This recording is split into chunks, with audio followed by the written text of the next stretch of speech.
بسم الله الذي علم بالقلم علم الإنسان ما لم يعلم والصلاة والسلام على خير معلم الناس الخير محمد.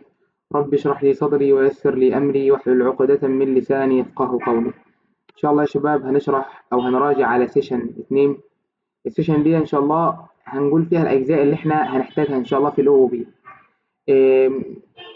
هنتكلم سريعا عن الارثماتكس اوبريشنز. احنا عارفين ان في حاجه اسمها الاديشن اللي هي علامه الجمع دي. على سبيل المثال لو جيت قلت لك انتجر مثلا x equal 5 وعندنا مثلا انتجر y equal 7 بالشكل ده، وقلت لك مثلا system dot out dot print line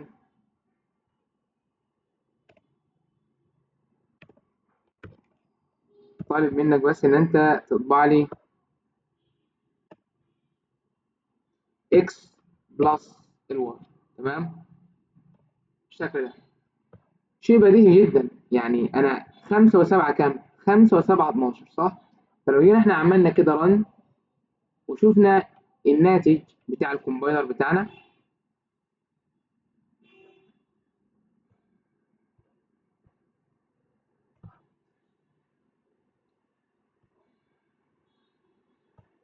طبعا هيطبع هنا 12 بالشكل اللي احنا شايفينه كده.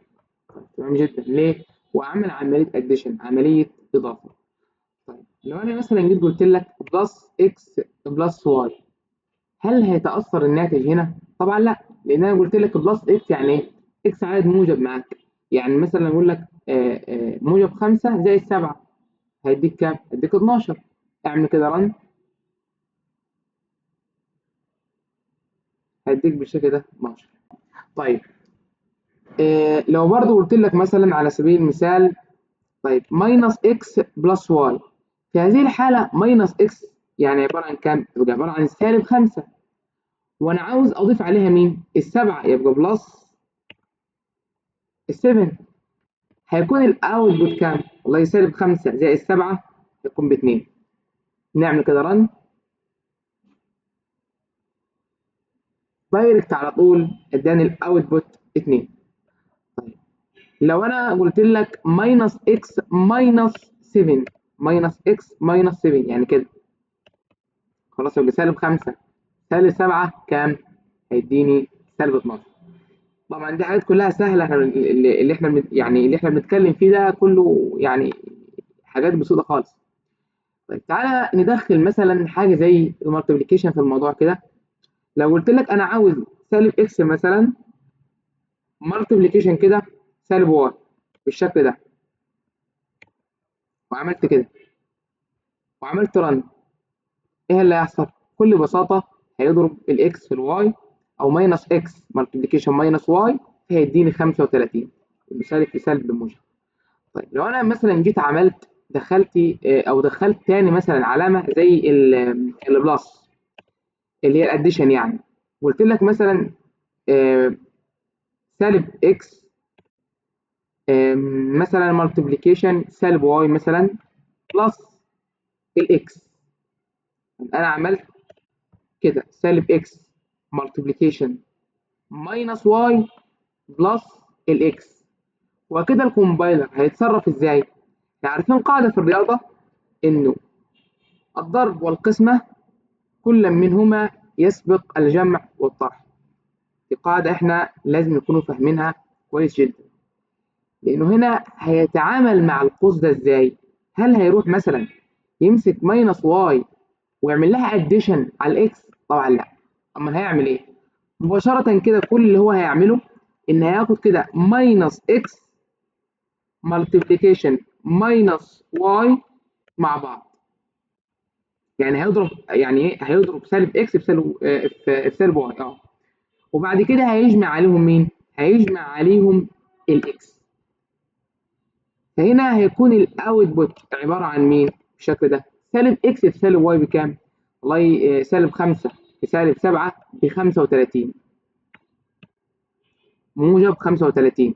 طيب موجب 35 ده هيتجمع على مين؟ هيتجمع على الاكس اللي هي كام؟ اللي هي 5. فهيطلع كام؟ هيطلع معايا 40. طب تعالى نتاكد من حالنا كده لو سمحت. نعمل رن وننتظر الناتج بالشكل ده، اداني 40. طيب لو انا مثلا عملت كده y بلس x، تمام، ديفايد مثلا، عملت عمليه القسمه على كام؟ مثلا على الثمانية بالشكل ده. هيتصرف ازاي الكومبايلر في هذه الحاله؟ انت عندك كده مالتيبليكيشن ضرب، وعندك ماينس، وعندك ديفايد، عمليه قسمه، يعني عمليه ضرب وعمليه جمع وعمليه قسمه. الكومبايلر في هذه الحاله هيتصرف ان هو اوريدي، يعني في الحاله دي لما هو لقي الضرب هيبدا بيه، تمام. فانا عندي سالب اكس في سالب واي زي ما قلنا بكام؟ ب 35. واحد يقول لي هروح مثلا اجمع اسم الاكس على 35 وبعد كده اقسم على 8، لا. يعني ما ينفعش هنا تقول لي 35 زائد 5، بص هنا عندك على 8، ما ينفعش تجمع دول وتاخد الناتج اللي هو 40 وتقسمه على 8. يعني واحد يقول لي 40 كده على 5 هيساوي كام؟ 8. اقول لك الكلام ده خطأ تماما، الكلام ده كده خطأ، مش صح الكلام ده. طب ايه الصح؟ الصح ان الكومبايلر هيمشي عادي جدا، هيمسك سالب اكس ويضربها في سالب واي، هتكون عندك كده سالب 5 مالتيبليكيشن سالب 7 زي ما احنا عملنا كده، اللي هي كام؟ يعني اللي هي 35 مش الوقت بس، اللي هي 35. بعد كده هيكون عندها بلس، تمام، بس انا عندي اكس على 8 وانا عارف ان الضرب والقسمه يسبق كل منهما الجمع والطرح، وفي هذه الحاله انا هقسم الاول، هقسم الاكس على الثمانيه. طب الاكس بكام؟ الاكس بخمسه، صح؟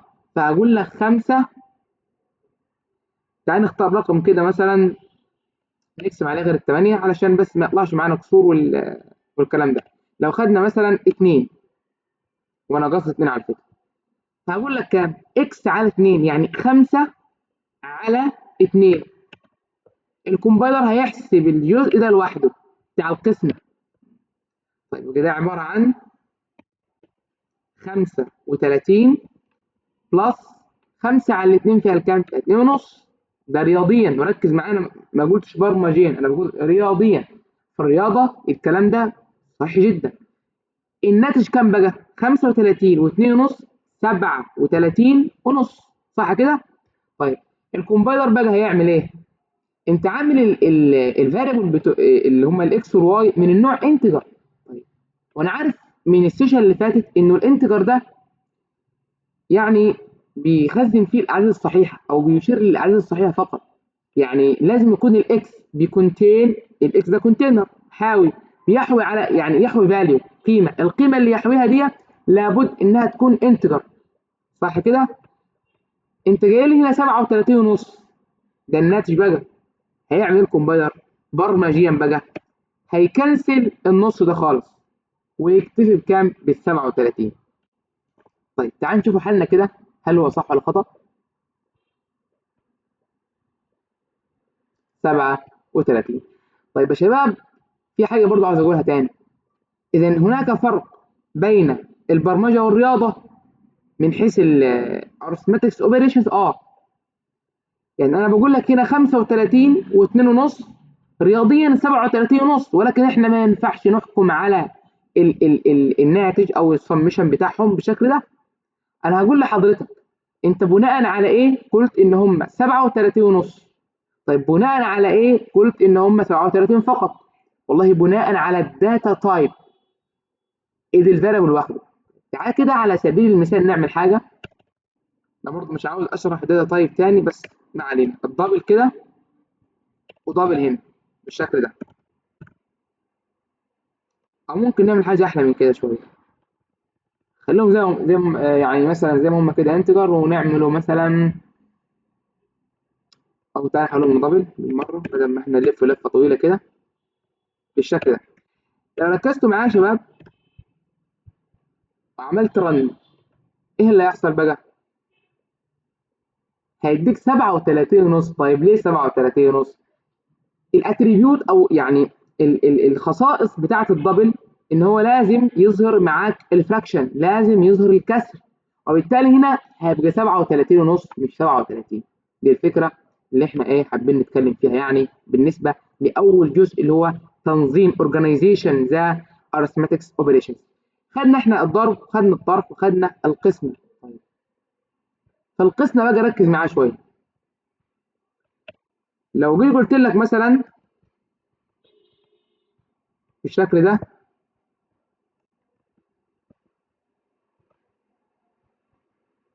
معلش، قلت لك مثلا ايه؟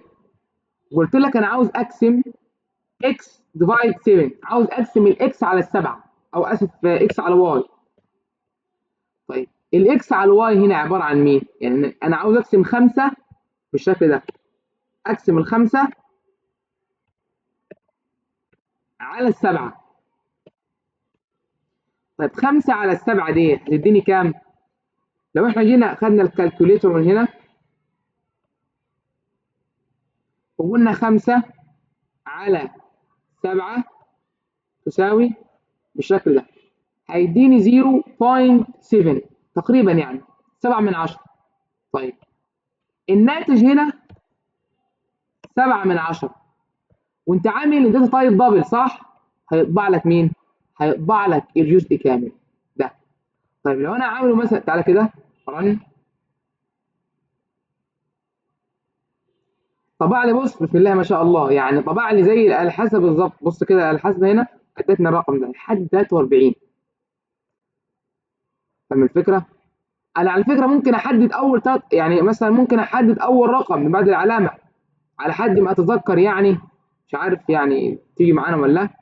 لو قلنا مثلا برنت اف كده تقريبا على حد ما اتذكر يعني، وعملت علامة العلامة دي، قلت بوينت مثلا كده، وقلت بلس، وعملت كده على حد ما اتذكر، وعملت رن. هل هتيجي معانا ولا لا؟ الله اعلم. لا ما جاتش معانا. طيب ليه بقى؟ معلش ثاني كده، ممكن نعمله هنا مثلا خلاص كده، نعمل رن. لا ما ينفعش. طيب ما علينا، هي حاجة مش مهمة يعني، بس المهم اكس على واي بالشكل ده، وبرين طبعا اللاين هنا اكس على واي. هنا اكس على واي مباشرة لو انا جيت عملت رن هيديني مين؟ هيديني 0.7. هو كمل طبعا. طيب لو انا كنت عامل انتجر، انا هنا عامل دبل، فعلشان كده اداني الفراكشن، اداني قيمه الفراكشن. تمام. فهحط حاجه اسمها انتجر، وهحط برضه حاجه اسمها انتجر بالشكل ده كده، واقول لحضرتك المره دي بقى عاوزك تبرنت لاين الاكس ديفايد واي، الاكس على الواي. في هذه الحاله السبعة من 10 او الخمسة على السبعة مش هتكون 7 من 10، هتكون زيرو. يعني هو يعمل ايه؟ زي ما بنقول كده كنسل الفراكشن، وخد الجزء الايه؟ الانتجر، يعني خد الجزء اللي جاب لي العلامه. فلو جيت عملت رن عشان بس يكون كلامنا احنا دقيق كده شويه، واحد يقول لي انت بتقول على الصفر ان هو ده الصحيح. بص اداني زيرو المنظر. طيب لو انا عملت العكس، قلت لك مثلا واي، بما ان واي هي الكبيره، على 5 او على اكس، عارف ايه 5؟ في هذه الحاله 7 على 5، ادي الآلة الحاسبة بتاعتنا، 7 7 على الخمسة، عندنا 7 على الخمسة تساوي 1.4 من 10. طيب لو عملنا احنا رن برضو نشوف الناتج بتاع الكومبايلر، هيديك واحد. طب ليه واحد بقى؟ والله ال1.4 من 10 زي ما احنا قلنا برضو أفكار متكررة، يعني ما فيهاش فكرة جديدة. ال1.4 من 10 ده، دي القيمة بتاعت مين؟ دي القيمة والله بتاعت السبعة على الخمسة. 7 على الخمسة هيديني كام؟ هيديني 1.4 من 10 بالشكل ده. طيب وانتجر، في هذه الحالة هيشيل ال4 من 10 خالص، فهتكون القيمة كام؟ هتكون القيمة 1. لكن انت عارف لو هو مثلا دبل، رجع يا عم الدبل كده لو سمحت، رجعت لك الدبل.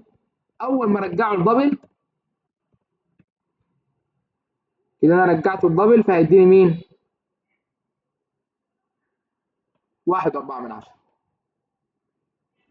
انا يا ريت يكون كلامي كده على ما اعتقد ما فيهوش يعني اي صعوبه. احنا بنشرح حاجات المفترض ما نشرحهاش، يعني ان هي حاجات احنا خدناها. طيب ايه تاني ممكن نقوله في الارثماتكس اوبريشنز؟ عندنا فكره بقى جميله يا شباب. عندنا فكره المودولس. ركز معايا بقى علشان المودولس دي حرفيا كله بيتلخبط منه.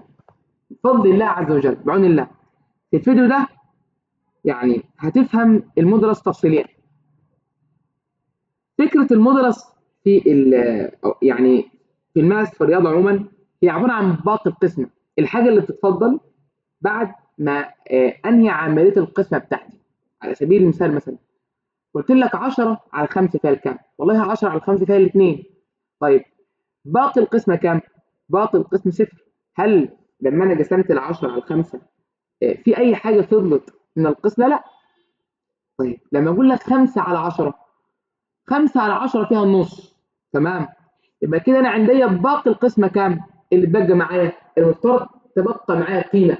القيمه دي تمثل مين؟ تمثل الفراكشن ده. ازاي؟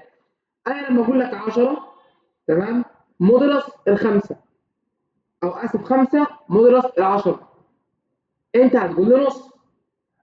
طيب بعد كده هتقول لي ايه؟ هتقول لي هتضرب في اللي قسمت عليه. يعني ايه؟ نص في 5 هديك 2. تعال نجرب كده عشان ما حدش يتوه مني بس. لو قلت لك كده ادي اكس ب5 بالشكل ده، وقلت لك 5 مودولس ال10، او اسف يعني خليها اكس، اكس مودولس ال10 بالشكل ده، وكانت الاكس عباره عن انتجر. كانت الاكس دي انتجر بالشكل ده. تعال ركز معايا هيديني كده مين، واشرحها لك ان شاء الله تفصيليا. اداني 5. طب ليه اداني 5؟ هم والله قالوا لنا لما انت تجيب المودولس بتاع رقم صغير على كبير هتاخد الرقم الصغير نفسه اللي هو الاكس اللي هي ال5. بس انا مش عاوزك تفهمها كده، انا عاوزك ديب في الموضوع يعني تتعمق في الموضوع يعني. طب ازاي الكلام ده حصل؟ تعال اقول لك الكلام ده حصل ازاي. في البدايه انت هتجيب القسمه، مالكش دعوه بالمودولس نهائيا. هتقول لي 5 على ال10 ايكوال كام؟ انت انتجر انا انتجر وبالتالي كام؟ تقول لي فيها الزيرو. بس انا مش عاوز تعامل لي 5 على 10 على انها انتجر، عاملها لي رياضيا. يعني عامل لي ان انت بتتعامل مع مبدا الرياضه كده، ما تدخليش البرمجه غير في اخر خطوه، غير في الطباعه. طيب 5 على 10 فيها الكام؟ فيها النص. عارفين كده؟ النص ده لو كان في رقم قبل العلامه كنت طرحته من الرقم. على سبيل المثال لو كان في واحد كنت طرحت من الواحد. اهم حاجه ان انا اخد الفراكشن يعني بشكل كده ايه خام كده، هديله نص. بعد كده اضرب في الرقم اللي انا قسمت عليه. تاني اضرب في الرقم اللي انا قسمت عليه. فانت عندك كده نص. طيب نص في 10 عباره عن مين؟ عباره عن 5. اعمل كده رن وشوف. 5. تعال ناخد مثال تاني يوضح لي المضمون بدرجه اكبر شويه. لو افترضت ان قيمه الاكس هي عباره عن يعني 7، وقلت لحضرتك انا عاوز ال7 مودولس ال10، او مش عارف ايه حكايه ايه مع الارقام، الاكس مودولس ال10. في هذه الحاله هيتعامل ازاي؟ انا عارف انه بالشكل ده كده الاكس دي ب7، 7 على ال10 هيساوي 7 من 10. ال7 من 10 زي ما قلت لك انت عاوز تجيب مين؟ والله انا عاوز اجيب المودولس، والمودولس ده بيقول لك ان انت هتاخد الكسر بتاعك اللي هو الفراكشن 7 من 10 مالتيبليكيشن هتضربه في الرقم اللي انت قسمت عليه. وانا قسمت على مين؟ انا قسمت على 10. طيب معلش يعني 7 على 10 في 10 هيديني مين؟ ال10 اللي هي في البسط هتروح مع ال10 اللي هي في المقام، فهيريميندر منها هيتبقى السبعه، فكده هيتفضل معايا السبعه. تمام؟ طيب نعمل رن ونشوف، نعمل رن ونشوف. طبعا زي ما احنا شايفين كده 7. لو جيت على سبيل المثال انا عكست الموضوع ده. عكسته ازاي؟ قلت لحضرتك ان انا هخلي الاكس ب 10، تمام؟ وهقسم على السبعه. ركز معايا جدا، هخلي الاكس ب 10 واقسم على السبعه. ايه اللي هيحصل بقى؟ ادي الحساب بتاعتنا لما يجي يقول لك 10،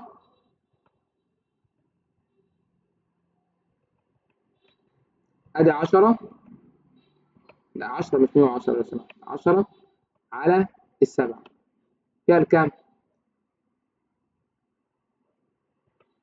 10 على 7 فيها واحد تقريبا يعني و43 من 100 تقريبا كده، تقريبا كده. طيب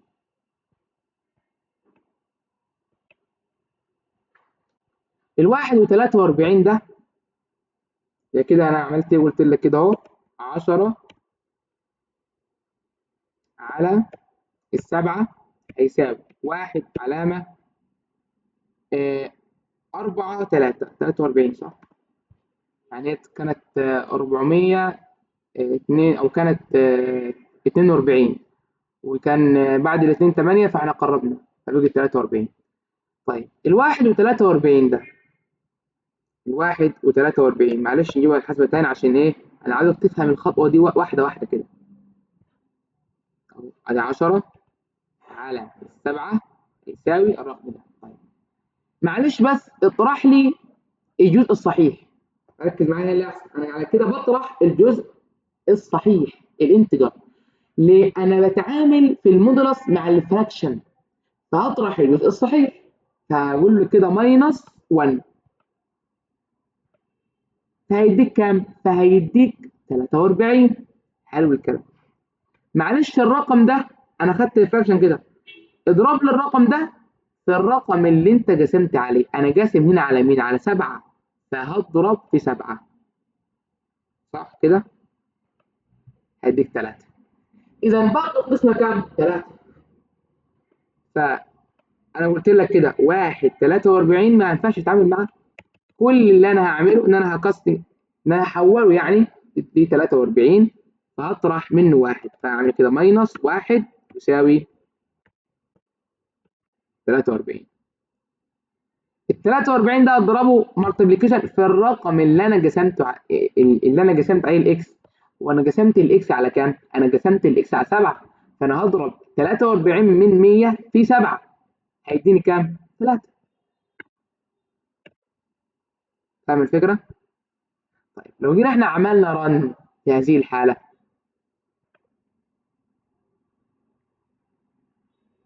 اداني كام؟ اداني 3. لو انا برضو شغلت الآلة الحاسبة بتاعتي تاني واخترت مثلا ستاندرد مثلا بروجرامينج وقلت له بص 10 لو سمحت على 7، او اسف 10 بعدين طيب ماشي 10 موديلس السبعة 3. يبقى اذا في فرق بين العمليات في البرمجه وفي الرياضه، في فرق شاسع كمان. يعني في الرياضه اداني المدرس حاجه غريبه، انما هنا 3. فاهم؟ طبعا احنا هنا بنتعامل بالديسيمل مش بالهكس، تمام؟ بالديسيمل العاشر يعني. ده جزء مهم جدا كنت عاوزك تفهمه. حرفيا الجزء ده كان بيجيب اسئله، يعني الدكتور كان بيجيب اسئله كتيره جدا عليه في السنه اللي فاتت، وكانت في ناس بتتلخبط فيه وبتقع فيه، مع ان هو جزء سهل جدا. طيب انا بستغرب لفئه من الناس بتقول ايه بقى؟ بتقول ان هي او انت لو كنت عاوز تحول مثلا، لو كنت عاوز مثلا تجيب الموديلس، لو بتقسم مثلا رقم صغير على كبير فهتاخد الصغير. دي انهي قاعده حضرتك يعني؟ او واحد يقول لك مثلا لو بتقسم الكبير على الصغير فهي مثلا دايما بواحد. لا، الكلام ده خطأ تماما. احنا كلامنا كله علمي. الكلام العلمي ده اللي انا قلته لك، اللي هي الطريقه اللي انا قلتها لك دي تفصيليا ان شاء الله. طيب ده كان بالنسبه للجزء بتاع الارثماتكس اوبريشن. طبعا في الارثماتكس اوبريشن في حاجه اسمها الباينري سيرش والتحويل بين الباينري والديسيمال، وفي حاجه مش عارف اللي عامله كده لو تتذكر، هي كده وكده. تمام. بس انا مش عاوزك تدخل فيها دلوقتي، الحاجات دي يعني تلاقيها في التفصيل في الداتا ستراكشر قدام، باينري سيرش والحاجات دي كده. فانت عاوز تفهمها، تاخد مثلا فكره عامه عنها، مفيش مشكله. عاوز تكتفي بدول برضه مفيش مشكله. تمام. في برضه حاجه مثلا، ايه تاني ممكن نتكلم عنه؟ اللي هي برضه هنتكلم ان شاء الله في الجزء الثاني على الكومبير او الكومبريشن، اللي هي المقارنه، يعني اقارن رقم برقم ومش عارف ايه والكلام ده. ننتقل بقى هندسه للجزء الثاني من السيشن بتاعنا ان شاء الله، اللي هنتكلم فيه عن الكونديشنز، وهنعمل لها كونكشن، ربط ما بينها وبين الارثماتكس اوبريشن والكومبير والحاجات دي واللوجيك، كل ده. معلش استحملني، هتلاقيني برغي كتير في الفيديو ده، بس انا والله عاوز ان انا يعني اوصل لك المعلومه بحيث ما تنساش تاني ابدا ان شاء الله، اربطها لك بمثال او تطبيق ان شاء الله تفضل نفتكره يعني. طيب في حاجه في الكونديشنز عندنا هنتكلم عنها اللي اسمها اف. اولا كده، ايه الفرق بين الكونديشنز واللوب؟ والله هو يعني الكونديشنز دي من اسمها بعمل فاليديشنز، بعمل شروط بحطها معينه. الشروط دي في حاله تحققها حضرتك هتعمل اكسكيوشن، هتنفذ جمله معينه انا جاي لك عليها، هتريتيرن حاجه معينه. لكن اللوب دي وظيفتها انا بستخدم فور لوب ليه؟ لو انا مثلا عاوز ابحث عن عنصر في اري، فعندي مثلا اري مثلا بتخزن قيم من واحد مثلا لخمسه، واحد اثنين ثلاثه اربعه خمسه، وانا عاوز الوب على كل مين باستخدام الاندكس على كل فاليو. بس انا بستخدم كده اللوب حرفيا كده. اللوب دي على سبيل المثال بتلف علشان ايه؟ تجيب لك الحاجه اللي انت عاوزها. ولكن الكونديشنز بتحط لك شروط. انت بص بتقول كده: في حاله تحقق هذا الشرط سوف يقوم الكومبايلر بتنفيذ هذه الجمله، وفي حاله عدم تحقق هذا الشرط سوف يقوم الكومبايلر بعدم تنفيذ هذه الجمله. او الا اذا كنت انت مثلا اقترحت عليه جمله اخرى هينفذها. يعني ايه الكلام ده؟ هنعرف. لو قلت لك هندسه اف، انا كنت فارض ان اكس ب 10 صح؟ لو قلت لك اكس اف اكس اكبر من مثلا ال 12، ده عباره عن ايه؟ دي عباره عن كونديشنز. فانت هتقول لي لو اكس اكبر من 10، فانا هقول لك جمله system دوت اوت دوت برنت لاين، هتطبعي لو سمعت كده قيمه ترو. الكلام ده صحيح. والله else غير كده ما تحققش الشرط ده.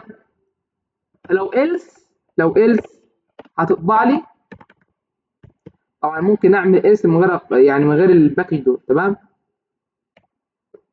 ولكن اتعود دايما يعني تكون منظم في الكود بتاعك، عشان بعدين يعني دي نصيحه مني ليك، يعني لازم تكون مور اورجانيزيشن في الكود بتاعك.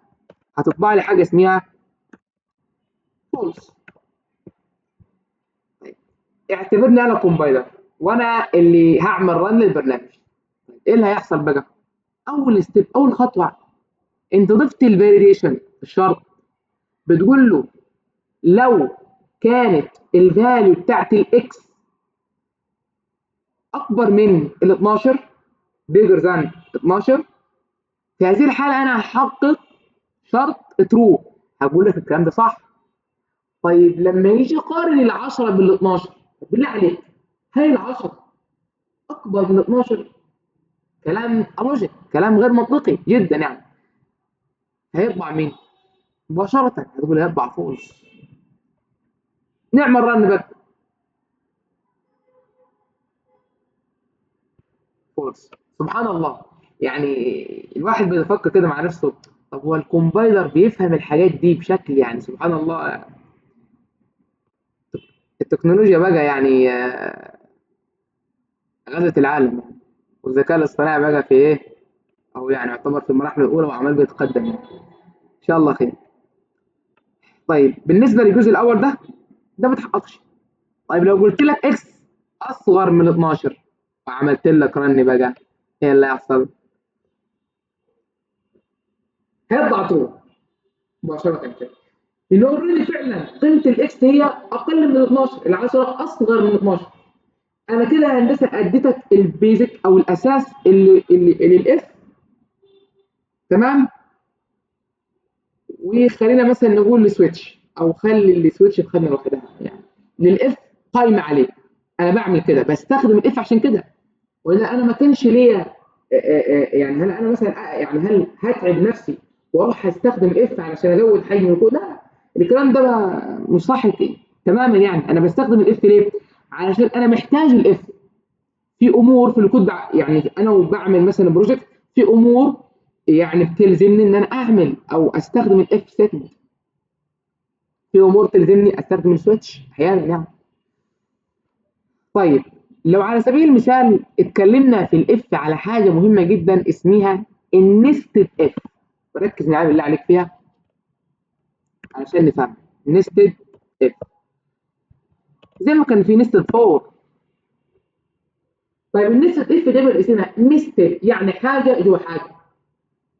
طيب امتى استخدم نستد اف؟ على سبيل المثال كان في مثال بتاع بروبلم سولفنج كنت بحل بيه ايام زمان يعني. المثال ده على حد ما اتذكره يعني، كان بيقول لي بقى كنت عاوز اطبع مثلا عدد فردي وموجب في نفس الوقت، يكون عدد فردي موجب. اصل انا ممكن اقول لك سالب واحد، سالب واحد فردي ولكنه ايه، سالب مش موجب، صح؟ فهو البرنامج يقول لك انا عاوز عدد فردي سالب، يعني بص عدد فردي موجب. طب عدد فردي موجب ده هكتبها له ازاي، او الصيغه اللي انا هعمل بيها الكلام ده ازاي؟ اقول له بص بقى، نشيل ده بقى خالص مش عاوزينه عذرا. هنا الاف هقول لك عليه بقى، هقول لك العدد الفردي ده دايما يعني ليه رول معينه انا بجيبه بيها. ايه هي؟ والله العدد الفردي ده ما يقبلش القسمه على الاثنين دايما كده. انا على فكره مش يعني كنت قادر اقول لك اولي، لكن لو قلت لك عدد اولي هدخل في معاك في كود حرفيا كبير جدا، فاحنا عشان الوقت بس وعشان احنا مش عاوزين نتعمق في الاكواد اللي احنا غرضنا كل غرضنا نشرح فكره معينه بس. هنا اف هقول لك ايه؟ هقول لك اف مثلا، وهقول لك الاكس دي، وهدخل لك الاكس عن طريق اليوزر، يعني هخلي اليوزر هو اللي دخل القيمه. لو قلت لك انتجر اكس معلش كده يعني ايه، في حاجه عاوز اعملها هنا برضو عشان الكود بتاعي ايه. فاكرين باقي السيشن اللي فاتت لما كنا في عندنا حاجه اسمها بيلت ان باكج، امبورت جافا دوت اتل دوت حاجه اسمها استرس، دي بقى بيلت ان باكج طبعا. انتجر اكس سوينا عملنا حاجه كده، معلش استحملوني بقى. سكانر مثلا سميناه، او سكانر مثلا انبوت، والله ما مزعل. ايكوال حاجه اسمها نيو سكانر بالشكل ده، سيستم دوت انتجر، وعملنا كده. طبعا سكانر انبوت ايكوال نيو سكانر سيستم دوت انتجر. معلش عاوز اقول لك ان انا الاكس دي ايه ده مش معانا ده. طيب الاكس اللي هنا هقول لك انت هتاخد قيمتها من مين؟ من اليوزر عن طريق حاجه اسمها انتجر اكس. نعمل كده على فكره، دي الصيغه الصح، يعني الصيغه الصح اللي انا بقول برمجيا دي هي الصيغه الصحيحه في البرنامج بتاعك. يعني واحد يقول لي مثلا انتجر اكس ايكوال سكانر دوت نيكست انتجر، ولكن دي الصيغه يعني برمجيا دي الصيغه الصحيحه ان انا اعمل لك كده. اكس ايكوال حاجه اسمها نيو، تمام، نيو مين؟ لا، حاجه اسمها انبوت دوت نيكست انت بالشكل ده. تمام جدا. كده انا قلت له ان انت هتاخد الاكس من مين؟ من اليوزر. لو قلت لك لو كانت الاكس اللي انت مدخلها دي فاكرين المودولس اللي شرحناه في الجزء الاول؟ لو باقي القسمه من الاثنين not equal لزيرو، يعني ايه؟ طيب خلينا كده نبدا بالشرط اللي ينفع يتحقق. يعني لو كان باقي القسمه equal للزيرو، يعني انا مدخل اكس رقم ولنفترض زي الواحد، واحد على الاثنين، والله واحد على الاثنين مش هياكل، هيديني نص، لا هيديني فراكشن، يبقى باقي القسمه مش صفر. وامتى يكون باقي القسمه صفر؟ يكون باقي القسمه صفر اذا كان الرقم يقبل القسمه على الاخر. فلما ادخل لك رقم زي الاثنين تقبل على الاثنين، وبالتالي الاكس دي هتساوي صفر في حاله اذا كنت انت مدخل عدد يقبل القسمه على الاثنين، ببساطه عدد زوجي. لو انت كنت عامل كده، طيب ايه تاني بقى؟ ايه تاني بقى؟ بقول لك كده داخل اف بالشكل ده، دي اسمها نيستد اف. وكانت الاكس اللي داخله دي اكبر، معلش كده عشان خليها كده نوت ايكوال، يعني الاكس تمام لما تقسمها على الاثنين ما تقبلش القسم على الاثنين. في هذه الحاله بقول لك اف اكس، ده لو برضه الفاليديشن الثاني، الشرط الثاني لو كانت الاكس اكبر من تمام الزيرو. في هذه الحاله انت هتسيستم، طبعا انا ما عملتش اقواس هنا عشان مش محتاج يعني، هسيستم دوت اوت دوت. طيب يا شباب كنا بنقول ايه بقى؟ بعد ما احنا كملنا اف بالشكل ده وعملنا النستد اف، دي عباره عن النستد اف اللي كنا بنتكلم فيها، دي نستد اف اهي. طيب بيقول ايه بقى؟ بيقول ان انت عشان تستخدم النستد اف، فعلى سبيل المثال لو كنت عاوز اطبع رقم فردي و بوزيتيف، يعني في نفس الوقت هو فردي واكبر من الصفر، تمام؟ فعلى سبيل المثال تعالوا نشوف الكومبايلر هيديل ويز الكود ازاي، هيتعامل مع الكود ازاي. تعالوا نفترض علشان ما ننساش الحته دي تاني او الجزئيه دي تاني خالص، هنربط يعني بص هنربط ما بين الكود والحياه الواقعيه.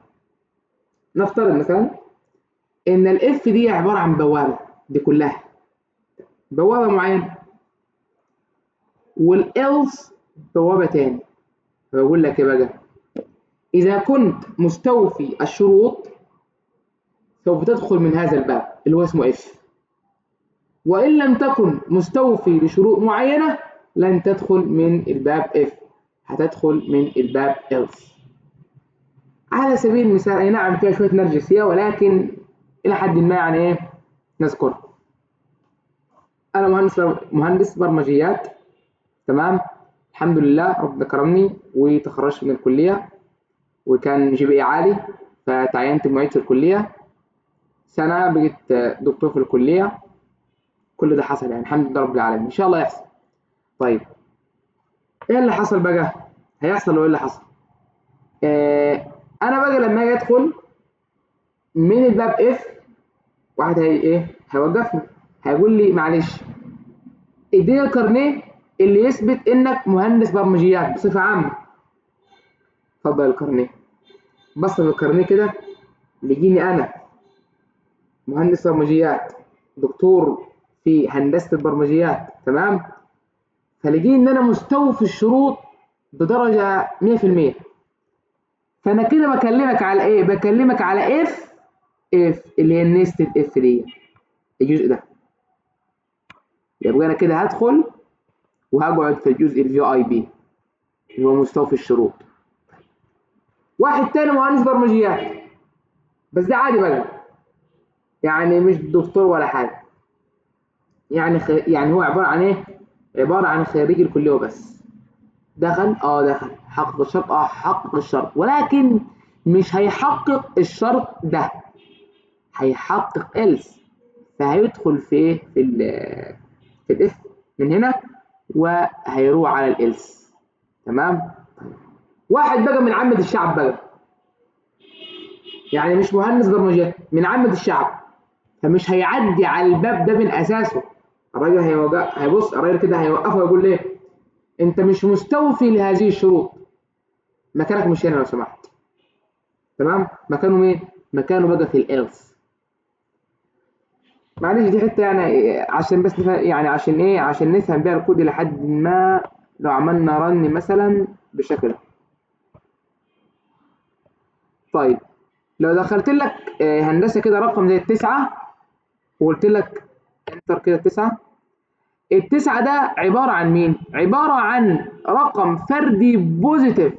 ده عباره عن دكتور في هندسه البرمجيات اللي احنا لسه يعني ما كملناش دي، فيقول لي يس اتس ان اود نمبر. طيب معلش كده انا دخلت لك سالب 9، والله السالب 9 ما يقبلش على الاثنين، فهو هيدخل من الاف عادي. ده بقى مهندس البرمجيات العادي، ولكنه ايه، هيقعد في الفئه اللي اقل اللي اسمها إلس بقى. لما تعمل رن ايه ده، بص تعالى عشان نميزها كده نعمل انفاليد 1 هنا وهنا انفاليد 2، واعمل لي كده التسعه او سالب ماينس 9. طبعا ايه بقى، مفترض يطبع انفاليد 1. معلش نعمل تاني كده عشان هو خدها على الحاله الاولانيه. سالب 9 انفاليد 1 اللي هو ده. طيب لو دخلت لك رقم زوجي اللي هو مش مهندس برمجيات اساسا، واحد عادي من عامة الشعب 8،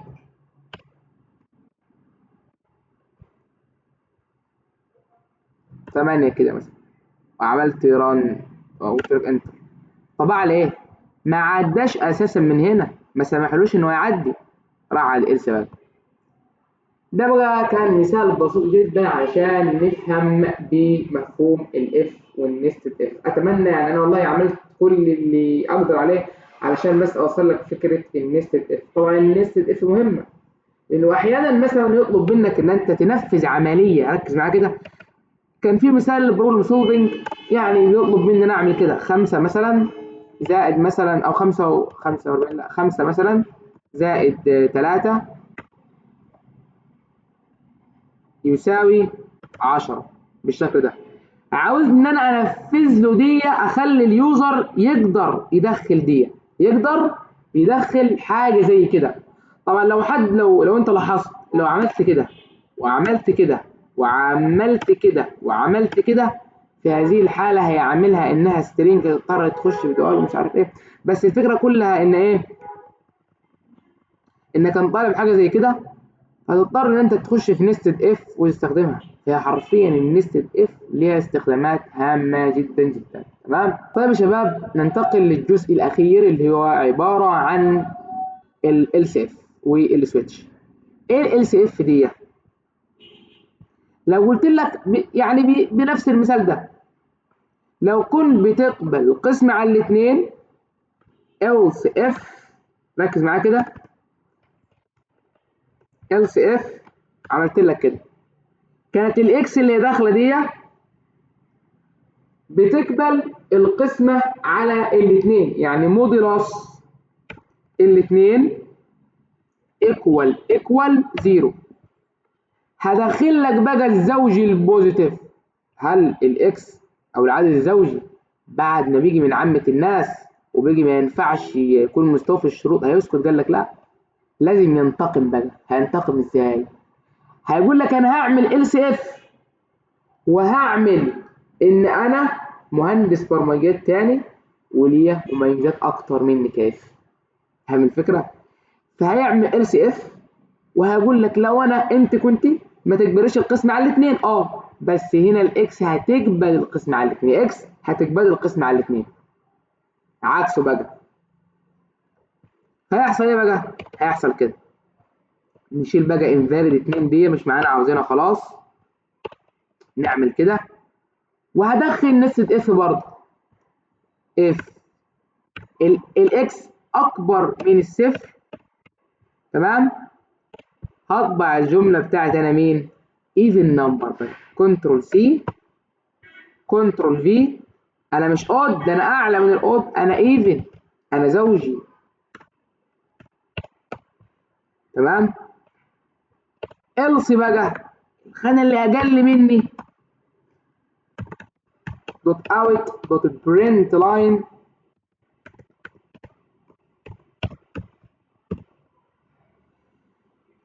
هنقول مثلا invalid 2. والخانه بقى اللي اقل خالص else بالشكل ده system.out.println مين بقى؟ مثلا نخلوها مين؟ invalid 3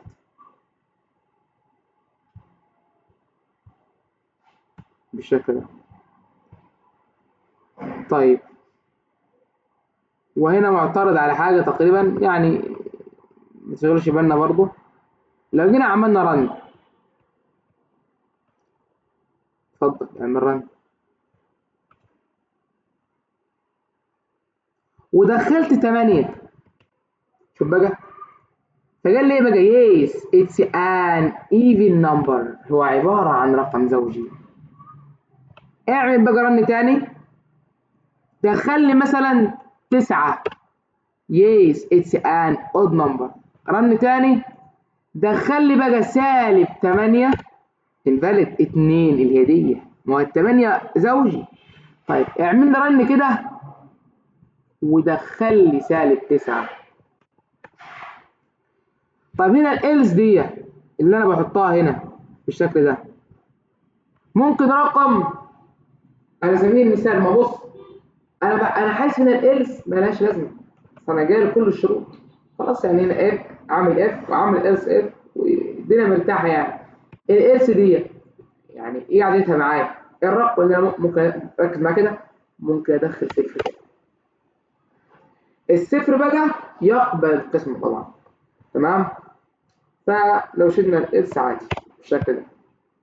اهم حاجه تكون فهمت يعني ايه الس اف. الس اف بقى بنستخدمها ليه؟ تعال اقول لك ايه الفرق ما بين ما احط هنا اف واحط else if. else if يعني ان في ترابط ما بين الكونديشنز من الشروط. على سبيل المثال اهو المثال ده، لو كانت الاكس بتقبل، يعني الاكس لا تقبل القسمه على الاثنين، هتنفذ لي الشرط ده صح.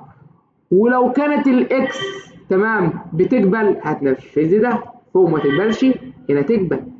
في علاقه بين الشرطين. طب ينفع استخدم اف كسنتكس صياغيا؟ هي ده يعني شيء صح. بص، شيء صحيح جدا، ولكن علشان ما يحصلش خطأ في ايه بقى؟ هي مش خطأ في الرول ولا حاجه، ولكنه خطأ في مين؟ خطأ في اللوجيك نفسه. يعني هل المنطق كده؟ هل يصح ان انا استخدم اف بالشكل ده؟ ما ينفعش. اعمل كده رن وده مثلا 9. اي نعم مفيش اي تاثر هنا، التسعه اود نمبر عادي، ولكن اللي حصل ان الاف هنا ما ينفعش تستخدم لسبب واحد. هل في هنا اتصال بين ده وده؟ يعني بين الاف دي والاف دي في اتصال؟ الاولى كانت اكس لا تقبل القسمه على الاثنين، والثانيه اكس تقبل القسمه على الاثنين. ايه الكونكشن بين الاثنين؟ هي القسمه. وبالتالي لما الشروط عندي مترابطه هحطها else if. مش هتلاحظ الفرق دلوقتي من حيث المثال ده، ولكن لو مثلا قلت لك كده، يعني على سبيل المثال -8 مثلا، طب على كده ده 2 هتقول لي عادي مفيش حاجه اتغيرت. اذا مفيش فرق بين الاف والاس اف؟ لا في فرق. لما حضرتك تدخل بقى في البروبلم سولفنج، على سبيل المثال لو دخلت على شيت رقم كام؟ شيت رقم 1 بتاع اسيوط بتاع الكونديشنز، دخلت عليه هتلاحظ الفرق. في امثله هناك بتوضح لك الفرق بين الاف والايه والالس اف. هنا ما ينفعش استخدم الاف لان في ترابط بين الشرطين زي ما قلنا. الاصح في صح واصح، الاصح ان انا بستخدم الالس اف. تمام. ده بقى كان بالنسبه للجزء بتاع الالس اف. طبعا ممكن ان انا اعمل لك بلوك كامل اف والس اف ومش عارف الكلام ده ونفس الاف، بس طبعا ده كله معتمد على حضرتك. انت لازم يعني تحل كتير طبعا. اهم حاجه حل المشكلات. تعال بقى نشرح سريعا السويتش. في بعض الناس انا بتضايقني شويه، بتقول لي ايه؟ تقول لي بقى انه السويتش لهاش استخدام. بقول له لو انت اشتغلت على مشاريع كتيره هتعرف ان السويتش دي لها استخدام ولا ملهاش استخدام. ابسط فكره، انا حاليا دلوقتي هطبق معاك جزء بسيط من واجهه مشروع، من واجهه اعتبرها كده يعني يوزر انترفيس بتاعت المشروع بتاعك. تمام. طيب يا شباب، بالنسبه للجزء اللي هو معلش الجزء الاخير معانا السويتش، وهنا لازم يعني نسلط الضوء كده على السويتش شويه، لان انا ملاحظ بصراحه ان هي مش واخده حقها كويس. اغلب الناس بتستخدم اف والس اف، وده انت عارف ليه؟ لانه المساله اللي مثلا بتقابلهم اقصى حاجه مثلا يعني يدخل مساله في الاري واللوب مع الاف ستيتمنت. تمام. مش مساله تقيله اللي في بروجكتس بقى وحاجات كونكشن بين ده وبين ده. حرفيا انا من واقع تجارب الكتير على البروجكتس، في ناس معايا بتشتغل بقى ايه لما انا اجي كده يعني الاحظ الكود، واقرا الكود اللي كاتبه، بحس ان هو بيتحايل على الكود. ازاي يعني بيتحايل على الكود؟ يعني علشان الكود محتاج بس سويتش، هو لافف بقى يمين ولافف شمال بقى، واخد على فكره داخل في حاجات تانية احنا مش مضطرين نعرفها دلوقتي، حاجات عميقه شويه، بس ما كانش لها لازمه هنا. انا استخدام السويتش كان يغنيني عن كل الكلام ده، مع انه صح ولكن في اصح. انت متعاقد مثلا مع شركه ليك وقت معين، انت عامل كونتراكت بقى، كونتراكت مع شركه معينه، انت ليك عقد معين وليك وقت تسلم فيه اللي هو البرنامج بتاعك. تمام. فيعني في كونديشنز، في شروط. عشان كده احنا هنفهم السويتشين. هنا السويتش بقى بيقول لك هلو ويز يو ان اور اب، مرحبا بك في التطبيق بتاعنا. بيسأله انت ادمن ولا مستخدم جديد، نيو يوزر؟ والله انا نيو يوزر، مستخدم جديد.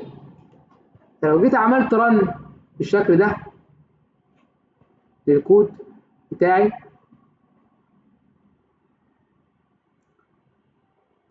قلت له مثلا انا ادمن، فطبعا الادمن تمام.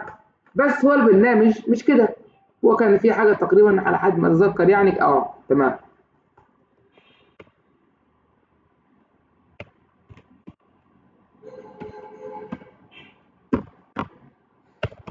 كان جاي له هلو. طبعا هو يعني بص البرنامج فكرته ان هو بيقول لك دخل الاسم بتاعك وبعد كده بيرحب بيك بهلو والاسم، يعني لفه كبيره احنا مش هنعرفها دلوقتي. بالشكل اللي احنا شايفينه كده، نعمل كده، نعمل هلو،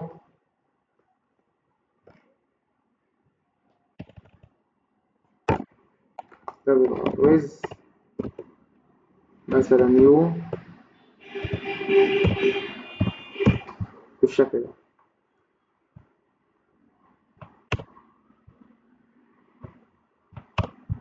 اختصار للوقت بتاعنا.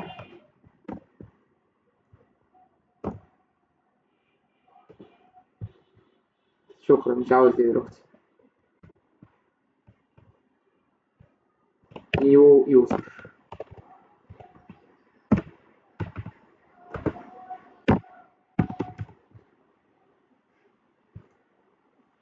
تمام. طيب نعمل رن.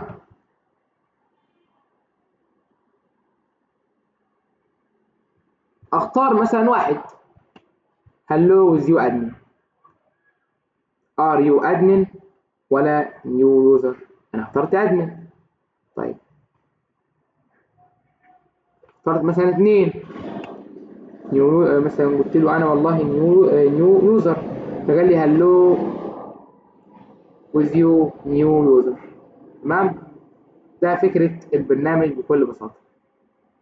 طبعا ممكن تكمل، مش شرط 2 كيس بس، تعمل بريك بقى بالشكل ده. لو لما توصل للاخر خالص في حاجه اسمها الديفولت، في حاله زي كده ارس بالظبط، ديفولت بالشكل ده، واكتب الحاجه اللي انا يعني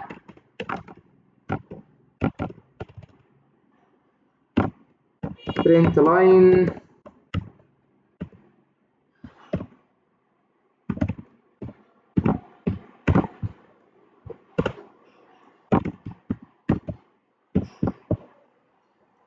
انا مش لازم بريك يعني، أنا مش هدخل على حاجات تانية خلاص. لو جيت عملت كده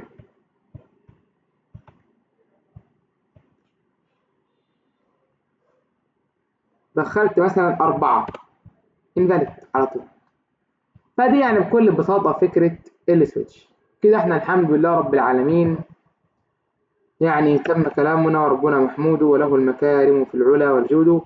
الحمد لله رب العالمين، يعني أنهينا الأجزاء اللي إحنا عاوزينها في الأو بي، يعني الأجزاء بتاعت الداتا تايبس والفاريبل والكونديشنز.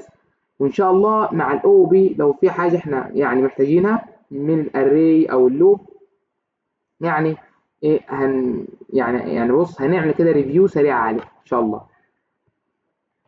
السلام عليكم.